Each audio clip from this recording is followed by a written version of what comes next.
Fala galera, beleza? Aqui é o professor Valber Pérez e vamos lá à nossa terceira videoaula sobre teoria dos conjuntos, ok? Galera, sétimo tópico aí sobre esse tema, conjunto universo.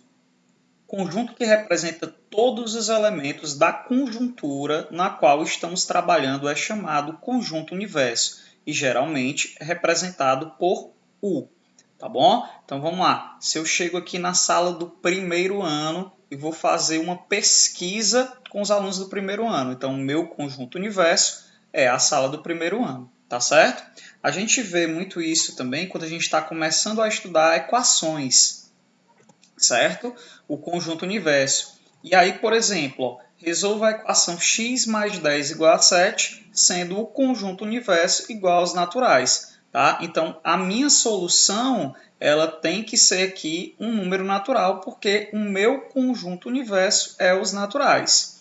Tá? Agora, galera, x mais 10 igual a 7. Qual é o número que eu somo a 10 para eu obter o valor aqui 7? Esse número aqui, galera, é o menos 3. Então, ó, x igual a menos 3. Menos 3 mais 10 vai ser igual a 7. Porém, o menos 3 ele não faz parte do conjunto dos naturais, tá? Ele não está dentro do meu conjunto universo, ok? Então, x menos 3 aqui, ó, não pertence aos naturais, tá certo? Menos 3 é a solução, é o valor de x, porém, ele não é a solução do meu problema, tá? Ele não é a solução do meu problema para esse conjunto universo, que é os naturais. Se o conjunto universo aqui fosse o conjunto dos números inteiros, aí sim eu teria o menos 3 como uma solução aceitável para o problema. Mas agora, como eu estou indicando que o conjunto universo são os números naturais, tá? O menos 3 não serve como solução e a solução dessa equação nos naturais é um conjunto vazio. Beleza? Mais uma vez, o conjunto universo é aquele conjunto onde estão todos os elementos do meu estudo. Tudo bem? Beleza. Então vamos lá. Igualdade de conjuntos. Galera, dois conjuntos são iguais quando possuem os mesmos elementos. Então, por exemplo, ó, A 1, 2, 3, 4. B 1, 1, 2, 2, 3, 3, 3, 4, 4, 4. Eles são iguais porque possuem os mesmos elementos, não importando quantas vezes esses elementos apareçam, tá? Eles são iguais, pois têm os mesmos elementos. Ora, o conjunto aqui S, amor, e o conjunto I, Roma, eles também são iguais porque possuem os mesmos elementos, mesmo eles estando, quase que não sai, né, galera? Mesmo eles estando em uma ordem diferente, ok? Tudo bem? Vamos lá, vamos seguir. Conjunto das partes de A ou P de A. Chama-se conjunto das partes de A e indica-se por P de A ao conjunto formado por todos os subconjuntos de A.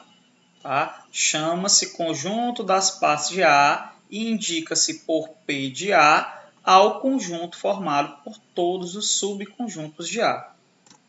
Então, o conjunto de todos os subconjuntos de um conjunto é o conjunto das partes de A. Eita que é conjunto, né, galera? Chega a dar um travamento aí na língua. Mas é isso aí.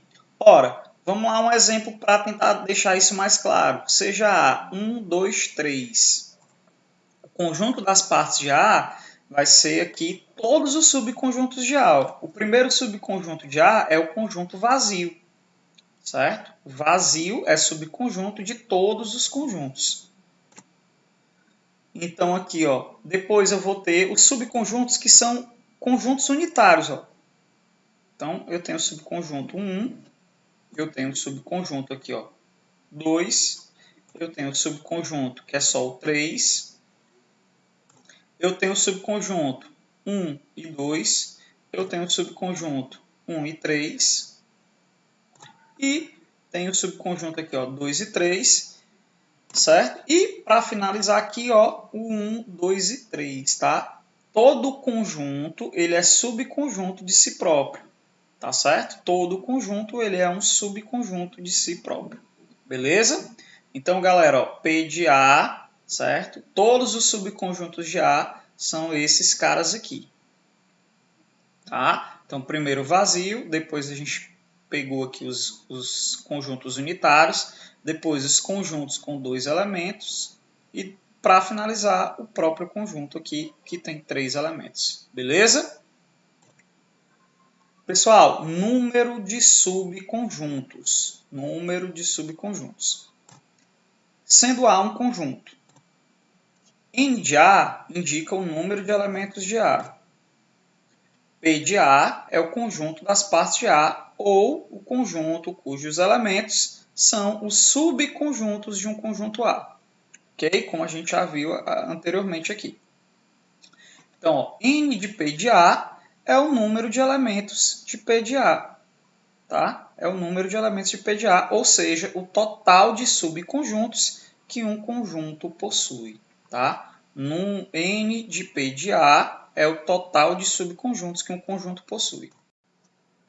Então, galerinha, ó, o número de elementos de P de A é igual a 2 elevado ao número de elementos de A, certo? O número de subconjuntos de um conjunto é igual a 2 elevado ao número de elementos desse conjunto.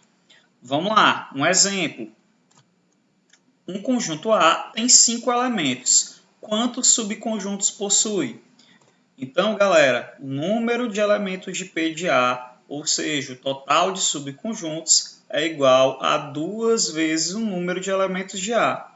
Como A possui 5 elementos, o número de elementos de P de A é igual a 2 elevado a 5, e 2 elevado a 5 é 32. Tudo bem, galera? Então, na próxima videoaula, a gente vai resolver algumas questõezinhas, tá certo? Para fixar esse conteúdo visto nas aulas 1, 2 e 3. Até lá, grande abraço!